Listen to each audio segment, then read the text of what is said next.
What's up, guys? Back again. Just wanted to do another quick video, mainly talking about why I am doing all this cracking. So for a long, I'm a business, and for a long period of time, I've been trying to, move some cards, sell them.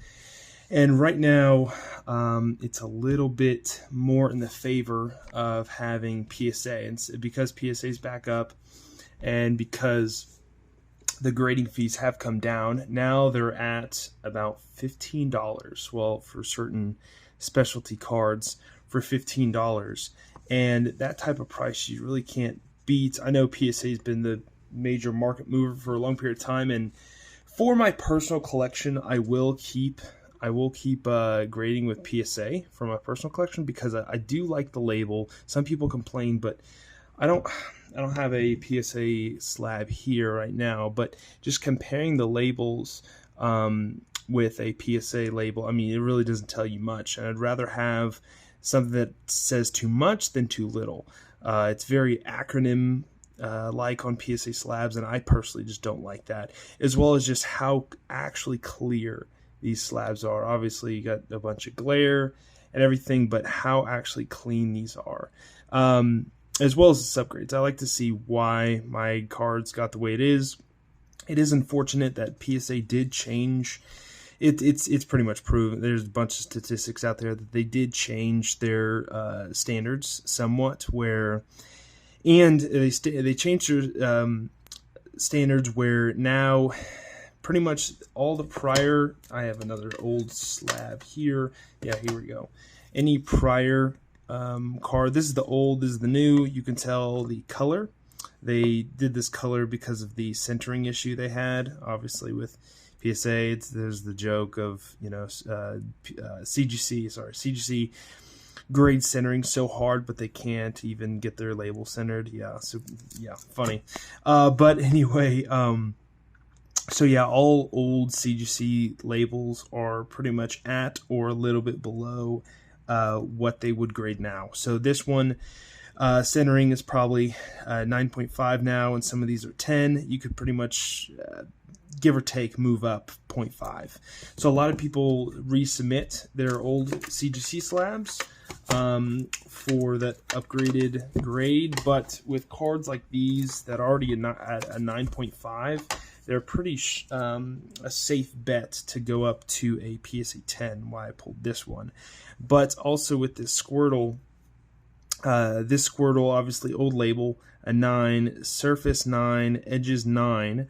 And this is, again, like I talked about in the previous video, this is the older style, where the newer styles you can see, actually now you can see, I didn't have an example then, but now you can see they were held in place just in the top, bottom, left, right areas, and they skipped corners. In the old cases, they had it fully encased, where, there are pros and cons of it, but at the end of the day, it doesn't necessarily matter. It looks, I think it looks clean like this, but whatever. They changed their standards and they changed their slabs a little bit. Like I said, my personal collection will still be with CGC, but for my business, I need to make a profit, and I see great value in these 9s because they always say, a lot of people that I follow always say, buy the card, not the label. And this is really what I'm doing. That's why I cracked out all these CGC cards, because I am grading, or I am buying. I got these recently as well. I like these ponchos. I got 7 of them. They were already raw, so I got them at a premium, but they are mint, very mint. Guaranteed PSA 10. But this is why I'm cracking out these slabs, because I am buying the card and not the label. And so if I grade this with another grading company, there's obviously risk there, but also there is arbitrage where you can buy something at lower than you know, grade it for $15 and then sell for higher, and that's pretty much what arbitrage is. And I see there's great arbitrage with these CGC 9.5s especially, and lower 9s that are in this old label. So I bought this for, oh man, how much was it? It was like $200-ish, something like that. And these go in a PSA 10 for, I think, close to $800. So this was a really good find. The only, I mean, these things are so clean. The only thing I can see is this little, not dent, but this little like just spot right here. Not whitening, but just a little bit of push on the lip of it. And I don't, other than that, this card is super clean. And so I'm going to crack this one probably in the next video. I'm going to crack this one. Still thinking about this. Maybe crack this, maybe, because of that centering. PSA is more lenient on centering, but still, this one is a little bit off. You can see that it's more heavy on the left than right, but I think that's within the standards of 60-40, or is it 60? I think it's 60-40 with PSA to get a PSA 10, but other than that, 9.5, 10, 9.5. So the only thing that would hold this back if we got a PSA 9 would be the centering, but I think I'm possibly going to crack that. Why not? This one, I love this card. I am very, you could say, bullish on this card.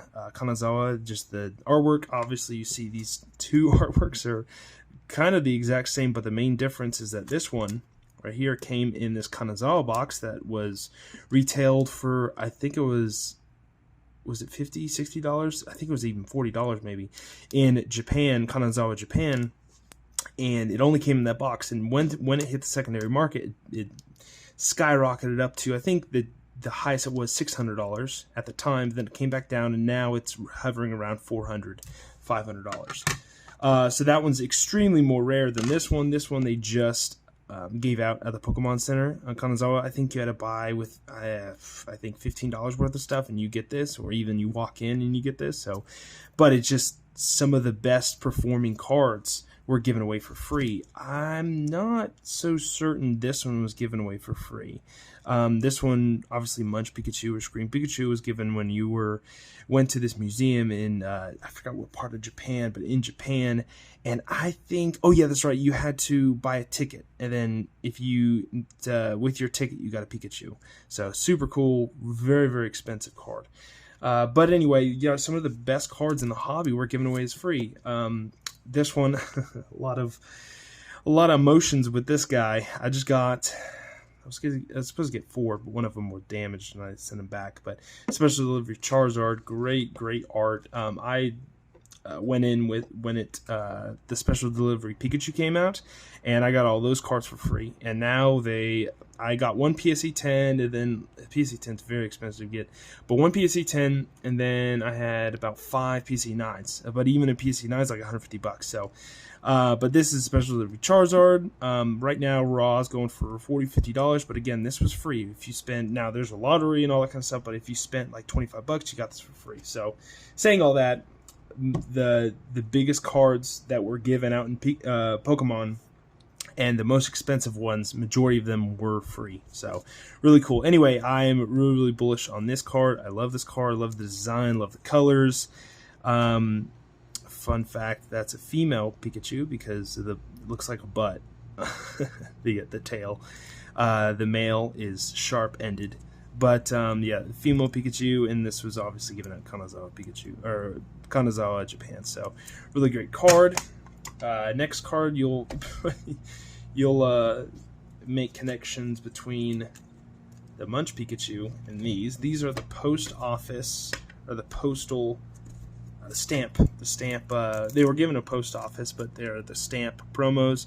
So these as well. A lot of people draw connections between these and Munch, mainly because of the artworks. And I think this is most definitely a beautiful piece. This is obviously beauty looking back. Depiction, pretty much if you took that artwork and put it into Pokemon, this is what it would be. So really cool.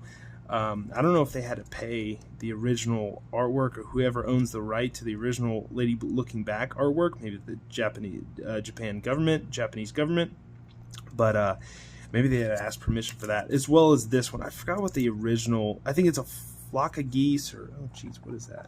Ugh, something probably on the inside. Oh, that sucks. It's this plastic case. I think it's on the inside, plastic cover. But anyway, let me give you another example. There we go. A bunch of Cramorants falling or diving into probably getting food or whatever. But beautiful card. Again, this was given out in the box, the stamp promo box. But those were awesome release. I have probably 3 of the Pikachus, and then I have about 4 of the Cramorants, 5 of the Cramorants, mainly because I got 6. I sent in 6 examples, and I think I sold a 9.5, and then I got a perfect 10, and I'm not cracking that guy out because that would be ridiculous.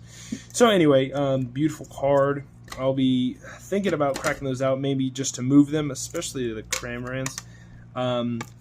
Sometimes, some people are like, oh, why, if you're eventually going to crack it out to a PSA, why'd you go with CGC?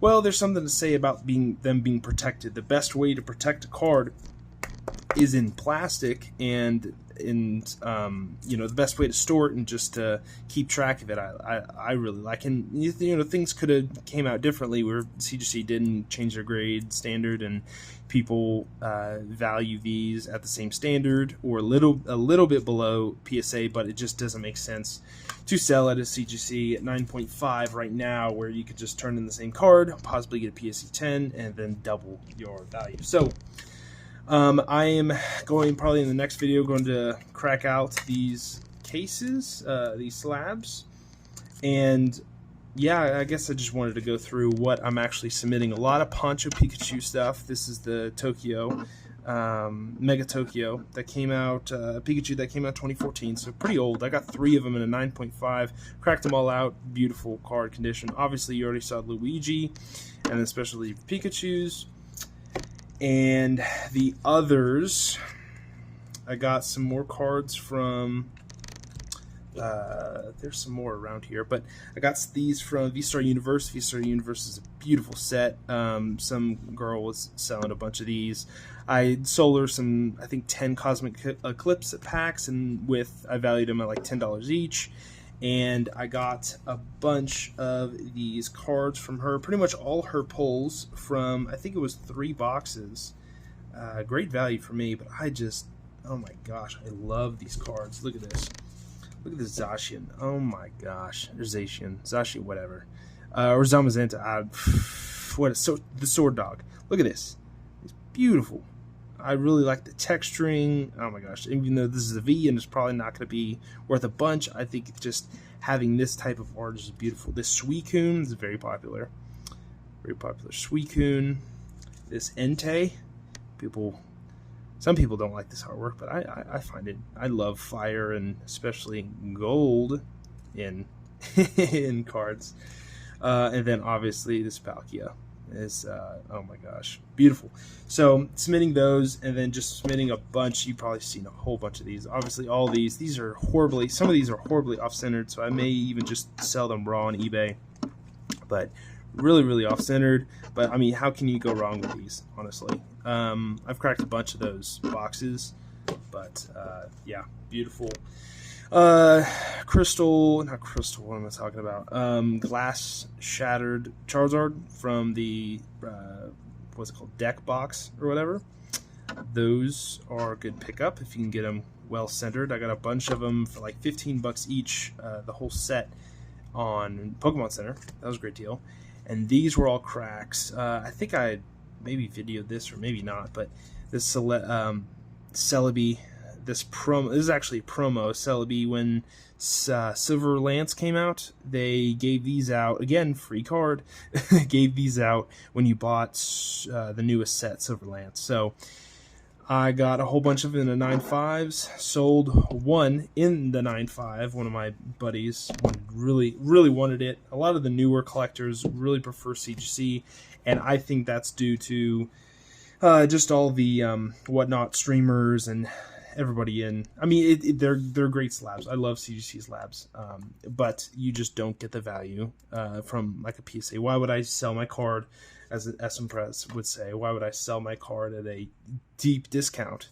You know, why would I minimize the amount of money I can get from a card by just being in a different slab. So that's all for today. I will crack those slabs in the next video, but I just wanted to share you what I am submitting to PSA. Also I am testing out some coins. See how they do. There's a metal one that came in, what is it called? It came in the X and Y premium box or whatever, that came with like 7 or 10 promo cards, and they had this coin. So I'm going to test out some coin stuff and see how that goes. But other than that, that's all. Thanks for watching, and you'll see me in the next one cracking some slabs. See ya.